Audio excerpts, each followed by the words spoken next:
Hello everyone, very good afternoon. इस video में हम लोग पढ़ेंगे यूपी बोर्ड क्लास 8 का हिंदी चैप्टर नंबर 11 आत्मनिर्भरता, जो कि हमारी मंजरी पाठ्यपुस्तक से संकलित है। सबसे पहले इस चैप्टर के सारांश को हम लोग पढ़ेंगे, तो आइए देखते हैं सारांश। मनुष्य को नम्रता और स्वतंत्रता पूर्वक बिना अहंकार के मर्यादापूर्ण जीवन बिताना चाहिए, जिससे आत्मनिर्भरता आती है। आत्म मर्यादा के लिए बड़ों का सम्मान और छोटे और बराबर वालों के प्रति कोमलता का व्यवहार करना चाहिए।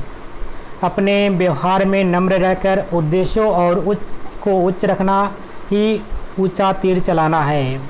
महाराणा प्रताप ने जंगलों की खाक छानी, परंतु अधीनता ना मानी, क्योंकि अपनी मर्यादा की चिंता जितनी स्वयं को होती है, दूसरे को नहीं।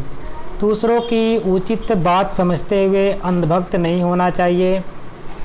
तुलसीदास जी की सर्वप्रियता और कीर्ति उनकी आत्मनिर्भरता और मानसिक स्वतंत्रता के कारण थी। उनके समकालीन केशवदास विलासी राजाओं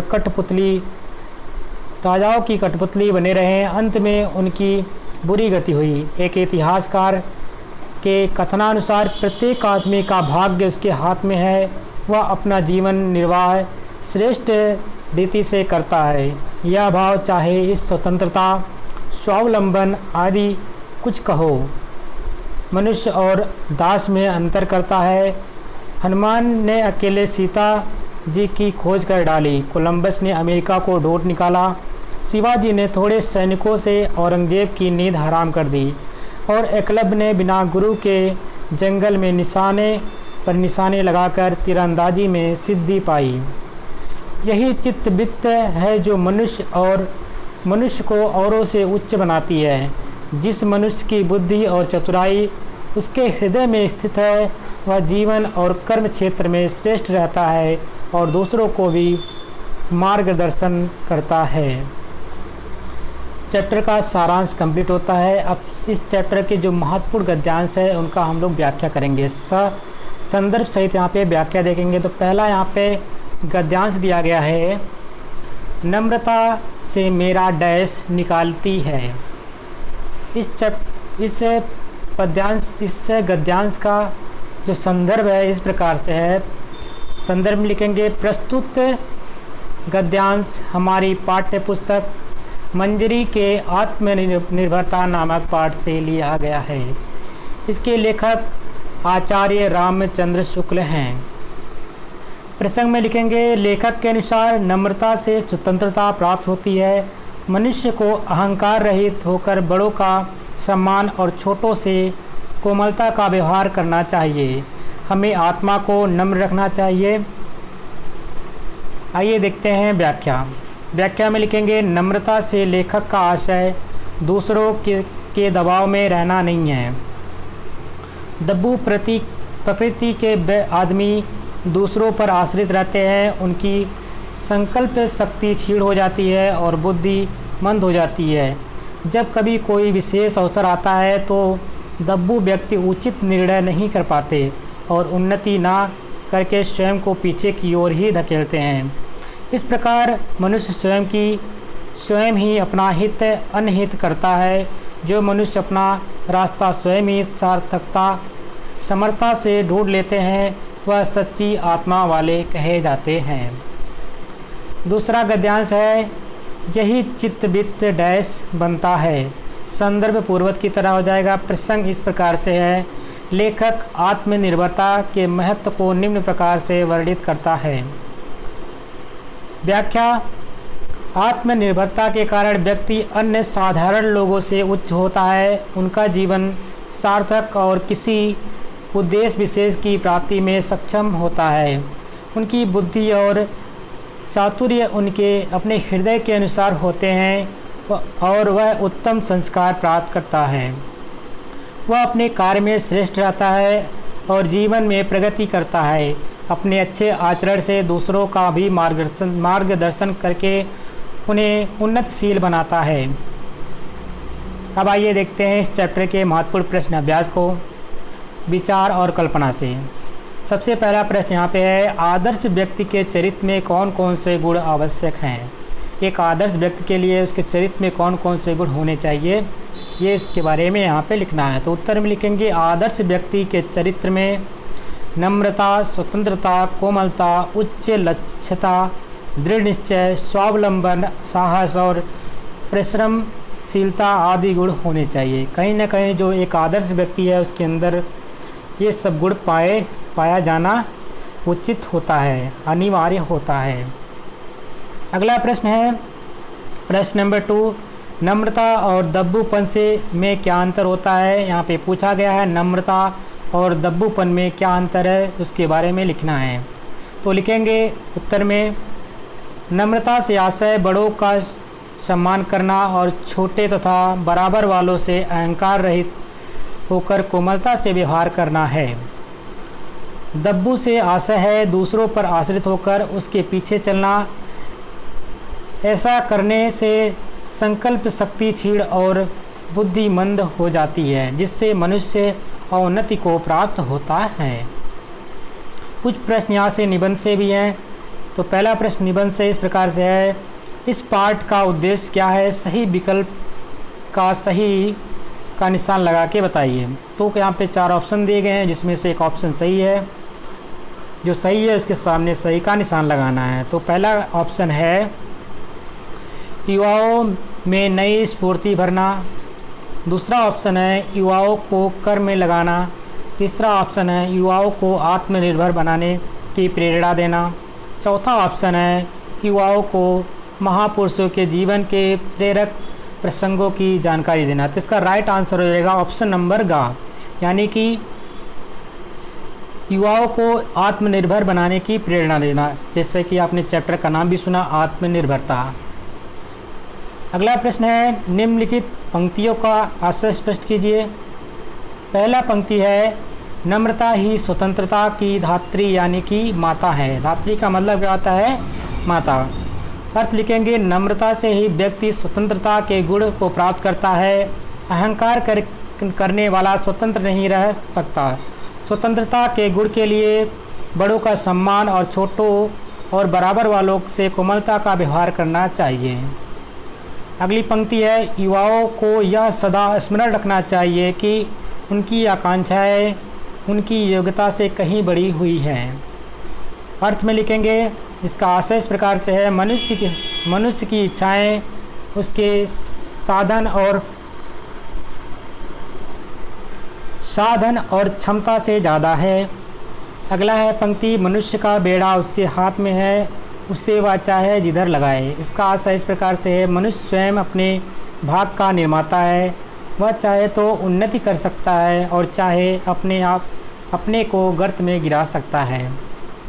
अगली पंक्ति है, अध्यायवासी लोगों ने अपनी समृद्धि का मार्ग निकाला, अर्थात पुरुषार्थी लोगों ने अपने प्रयत्नों से उन्नति का मार्ग प्रशस्त किया। प्रश्न नंबर 3, उपन्यासकार स्टॉक ने अपना ऋण किस तरह उतारा। तो उत्तर लिखेंगे, उपन्यासकार स्टॉक ने स्वयं अपनी प्रतिभा का सहारा लेकर के अनेक उपन्यास थोड़े थोड़े समय के बीच लिखकर लाखों का ऋण अपने सिर से उतार दिया। कुछ यहाँ पे समूह दिए गए हैं, जैसे समूह का खा और समूह का में दिए गए से किन से संबंधित छांटकर समूह का के सम्मुख लिखना है। तो कुछ वाक्यांश दिए गए हैं, उस वाक्यांश को किसने कहा है उसका सही मिलान करना है। तो यहाँ पे सही करके मिलान करके दिखा गया है। पहला समूह का है और दूसरा समूह खा है। समूह का में मतलब कि एक वाक्यांश बोला गया सत्यवादी, किसके लिए बोला गया है, हरिश्चंद्र। हरिश्चंद्र कैसे थे, सत्यवादी। महाराणा प्रताप ने अधीनता नहीं स्वीकार की, किसने नहीं की, महाराणा प्रताप ने। सीता की खोज किसने की, तो हनुमान जी ने की। अमेरिका की खोज किसने की, कोलंबस ने। छापामार युद्ध किसका है, शिवाजी का। धनुर्धर कौन था, एकलव्य था। जिस प्रकार से इन शब्दों का मिलान हो गया समूह का से और समूह खा से। अब देखते हैं भाषा की बात से। पहला प्रश्न है, आत्म संस्कार शब्द से संस्कार के पूर्व आत्म शब्द जुड़ा है। यहाँ पे एक शब्द दिया गया है आत्म संस्कार। आत्म संस्कार शब्द में अगर देखते हैं, संस्कार से पहले आत्म शब्द जुड़ा हुआ है। दिए गए शब्दों के पूर्व आत्म लगाकर नए शब्द की रचना कीजिए। तो हमें कुछ शब्द दिए गए हैं जिसके शब्द से पहले आत्म लगाकर हमें नए शब्द की रचना करनी है। तो आइए देखते हैं। पहला शब्द यहाँ पे है, इस प्रकार से एक लाइन खींच लेंगे, एक तरफ लिखेंगे शब्द और दूसरे तरफ लिखेंगे आत्म शब्द जोड़कर नए शब्द। तो परिचय दिया है, परिचय में अगर प्लस आत्म कर देंगे तो हमारा क्या हो जाएगा, अगला शब्द जो नया बनेगा वो हो जाएगा आत्म परिचय। इसी प्रकार से अगला शब्द है चिंतन। चिंतन में हमने जोड़ दिया पहले आत्म, तो ये क्या बन गया, आत्मचिंतन। अगला शब्द है निर्भर, इसमें जोड़ दिया आत्म तो आत्मनिर्भर बन गया। इसी प्रकार से बोध, तो बोध में अगर हमने आत्म जोड़ दिया तो बोध बन गया आत्मबोध। कथन, कथन में आत्म जोड़ दिया गया तो ये क्या बन गया, आत्मकथन। इस प्रकार से ये नए शब्द बन गए। बहुत आसान है, इसको आप कर सकते हैं। प्रश्न नंबर अगला है, निम्नलिखित मुहावरों के अर्थ लिखकर इनका वाक्य में प्रयोग कीजिए। सबसे पहले 3 लाइन अपनी कॉपी में खींच लेंगे। एक तरफ लिखेंगे मुहावरे, एक में लिखेंगे, दूसरे में लिखेंगे मुहावरों का अर्थ,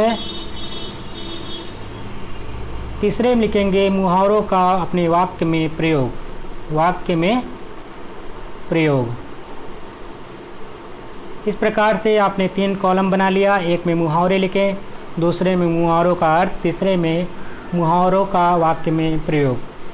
अब देखते हैं सबसे पहला मुहावरा क्या है। यहाँ पे उसको पहले कॉलम में लिखेंगे मुंह ताकना, यानी का इसका अर्थ होता है, दूसरे कॉलम में लिखेंगे दूसरों का सहारा ढूंढना। वाक्य में प्रयोग में जो कॉलम है उसमें लिखेंगे आलसी आदमी दूसरों का मुंह ताकते हैं। अगला मुहावरा है अपने पैरों के बल खड़ा होना। इसका अपने वाक्य में प्रयोग में लिखेंगे अपने सहारे रहना। इसका अर्थ में है अपने सहारे रहना, और वाक्य के प्रयोग में लिखेंगे अपने पैरों के बल खड़ा होना स्वाभिमानी मनुष्य के लिए आवश्यक है। अगला मुहावरा है दृष्टि नीची होना। इसका अर्थ होता है मान हानि होना। वाक्य में प्रयोग में लिखेंगे अपराध के लिए पकड़े जाने पर उसकी दृष्टि नीची हो गई। नेक्स्ट मुहावरा सिर ऊपर होना, यानी कि गर्व अनुभव करना या महसूस करना। वाक्य प्रयोग में लिखेंगे महाराणा प्रताप के रण कौशल से राजपूतों का सिर ऊंचा हो गया।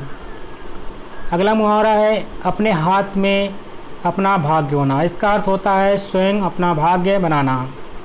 वाक्य प्रयोग इतिहास साक्षी है कि मनुष्य अपना भाग्य स्वयं ही बनाता है। कठपुतली बनना, इसका अर्थ होता है आश्रय पर रहना, वह उसके हाथ की कठपुतली बना हुआ है। ये वाक्य में प्रयोग हो जाएगा। लास्ट है इस चैप्टर का हृदय पर हाथ रखना, यानी कि हिम्मत दिखाना। सुरक्षा कर्मी ने हृदय पर हाथ रखकर आतंकी से लोहा लिया। इस प्रकार से आपका चैप्टर यहीं पे कंप्लीट होता है। तो आप सभी लोग इस चैप्टर के जितने महत्वपूर्ण प्रश्न कराए गए हैं अपनी कॉपी में नोट कर लेंगे और उसको याद भी कर लेंगे, उसको रिवाइज़ कर लेंगे कम से कम 1-2 बार। अगर याद नहीं करते हैं तो उसको ज़रूर पढ़ेंगे। तब तक के लिए आप लोग इसको नोट करिए और याद करिए। धन्यवाद। जय हिंद, जय भारत।